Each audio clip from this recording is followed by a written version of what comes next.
আজি মই আপোনালোকৰ মাজত বৰ্ণ স্বৰ চিহ্নবোৰৰ বিষয়ে দুটামান কথা শিকাই যাওঁ। এইবোৰ আমাৰ স্ববৰ্ণ মুঠতে 11টা আছে। 11টাত 10টাৰ চিহ্নটো আছে যেনে স্বৰে আৰ আকাৰ, হস্ৰইৰ হস্ৰইকাৰ, দীৰ্ঘইৰ দীৰ্ঘইকাৰ, হস্ৰৰ হস্ৰৌকাৰ, দীৰ্ঘৰ দীৰ্ঘৰকাৰ, ৰিৰ ৰিকাৰ, এৰ একাৰ, ঐৰ ঐকাৰ, উৰ উকাৰ আৰু ঔৰ ঔৰকাৰ। কৰ পৰা আমি আকাৰৰ পৰা আমি কি লিখিব পাৰোঁ? ক যোগ আকাৰ সমান কটাকাৰে কা।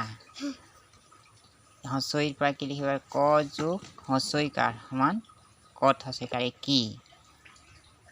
আকৌ ক লগত দীৰ্ঘইকাৰ যোগ কৰিলে কি হ'ব? ক যোগ দীৰ্ঘইকাৰ সমান কত দীৰ্ঘইকাৰে কি। কৰ লগত উকাৰ যোগ কৰিলে কি হ'ব? কত উকাৰে কু। কৰ লগত আকৌ দীৰ্ঘ উকাৰ যোগ দিলে কি হ'ব? কত উকাৰে কয়ে। কৰ লগত আকৌ ৰিকাৰ যোগ দিলে কি হ'ব? কত ৰিকাৰে কি।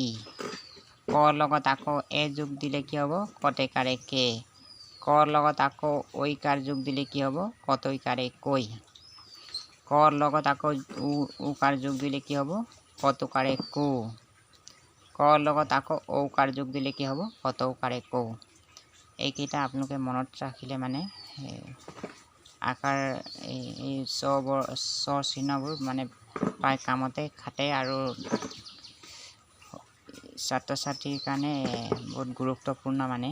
শব্দ অৰ্থ শুদ্ধ হ'বৰ কাৰণে এইকেইটা মনত ৰখাটো অত্যন্ত গুৰুত্বপূৰ্ণ। ধন্যবাদ।